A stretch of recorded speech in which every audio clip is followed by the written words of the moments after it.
Your living room could look like it belongs in a house worth 10 times what yours is.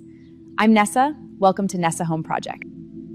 I have got 35 small shifts that separate a room that reads cheap from one that reads expensive. And the last one is the one nobody explains properly. And if you've got it backwards, which most people do, it's actively working against you right now. Stay with me because I've ordered these from useful to genuinely transformative, and the last 5 will change how you look at your entire home. It's rarely money. The most expensive looking homes in 2026 aren't the ones with the biggest budgets.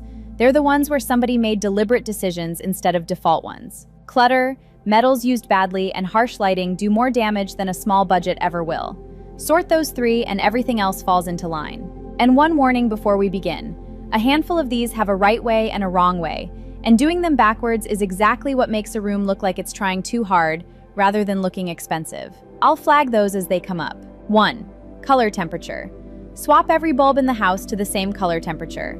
Warm white at 2700 Kelvin or soft white at 3000 Kelvin if you want something a touch brighter. One lamp glowing yellow while another burns blue-white is the single fastest route to budget motel.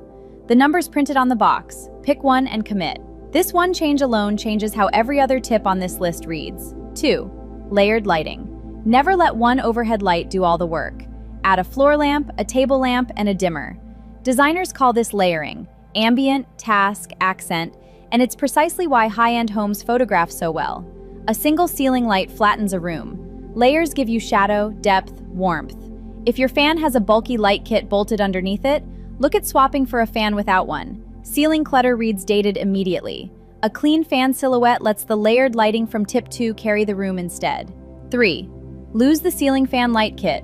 Hang curtains ceiling to floor and wider than the window itself. This alone makes ceilings look taller and rooms feel custom built. Linen or a heavy cotton blend drapes properly. Thin polyester doesn't, ever. If you're shopping, put your hand on the fabric before you buy it. 4. Curtains that actually hang. Mount the rod 8 to 12 inches above the window trim and run it well past the frame on both sides. Cheapest trick on this entire list with the biggest visual return, because it convinces the eye that both the window and the room are bigger than they are. 6. Mix your metals on purpose. Here's where I have to correct something most home content gets wrong. Matching every metal finish in your home, every tap, every knob, every fixture, all identical, can backfire. It reads flat. It reads builder grade, because usually that's exactly what it is. The actual professional rule is 2. Pick one primary metal, brushed brass or matte black, and pair it with one complementary accent, brushed nickel or aged bronze. 2 intentional finishes, repeated consistently, reads curated. 1 finish everywhere looks like you grabbed whatever was on offer. 5 looks chaotic. So the fix isn't matching everything. It's limiting yourself to 2 and repeating them on purpose throughout the house. 7. Cabinet hardware. Swap builder-grade knobs for sleek modern pulls. Hardware is the jewelry of a kitchen, and it's one of the highest return upgrades going for around 20 pounds. Tip 6 applies here too. Pick your 2 metals and carry them across every cabinet. 8. Paint the front door. A deep, confident color on the front door. Forest green, navy, a rich black, lifts curb appeal immediately and signals a house that's looked after. One of very few exterior upgrades that costs under 50 pounds and is finished in an afternoon. 9. Symmetry where it counts.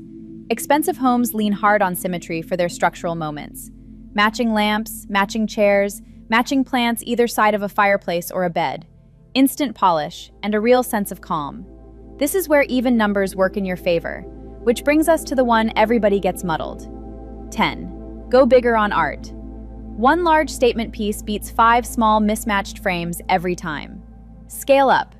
Rough rule, aim for a piece covering about 2/3 the width of the furniture beneath it. Watch how much more considered the room feels the moment it goes up. 11. Ground the furniture with a rug. A rug that's too small makes furniture float, and it looks cheap no matter how good the furniture actually is.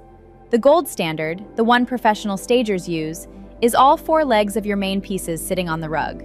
If the room or the budget won't allow that, the minimum is front legs of the sofa and chairs on it. What you must never do is let the rug shrink until the furniture sits entirely off it, floating on bare floor. That's the fastest way for a living room to read as an afterthought. 12. Clear the counters. Strip the kitchen counters of everyday clutter, post, chargers, stray mugs, and leave 1 or 2 intentional objects. a board, a small plant. Empty space is a luxury signal, and here's why. It quietly says you have enough storage that things don't need to live out in the open. 13. Hide the cords. Bundle and hide visible cables behind furniture, or run them through cord channels along the skirting. Visible wiring is one of the loudest cheap versus expensive giveaways, on camera and in person, and it's one of the cheapest things here to fix, often under 15 pounds of supplies. The odd number rule, done properly. This is the one I flagged at the start, and it's the one most people have backwards. The rule of odd numbers, 3 candles, 5 books, 3 vases, is meant specifically for asymmetrical groupings. Styling vignettes, a coffee table, a shelf, the top of a dresser. It does not apply to the symmetrical structural moments we covered in tip 9, where even numbers and matching pairs are correct. So, styling a loose grouping of objects? Go odd. Anchoring a room with matching furniture or fixtures? Go even. Mixing those two up is exactly why some styled shelves still feel faintly wrong even when every single object on them is beautiful. That's 14 down. If you only do one thing from this half, do the bulbs. It's the cheapest fix here, and it changes how everything else in the series reads. Part 2 is the layering half. It opens with the one thing that makes a room feel sterile. It's in almost every home I see, and most people have never once thought about it. It's up now. Link on screen. See you there.